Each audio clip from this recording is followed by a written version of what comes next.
உழைப்பாளி இல்லாத நாடுதான் எங்கும் இல்லையா அரஹோயா அவன் உழைப்பாலே பிழைக்காத பேருதான் எங்கும் இல்லையா அரஹோயா அர சாமியோ சாமி அப்படி இருந்துட்டா காமி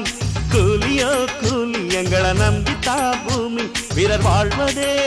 எங்க வேர்வையில் தான் உழைப்பாளி இல்லாத நாடுதான் எங்கும் இல்லையா அவன் உழைப்பாலே பிழைக்காத பேரு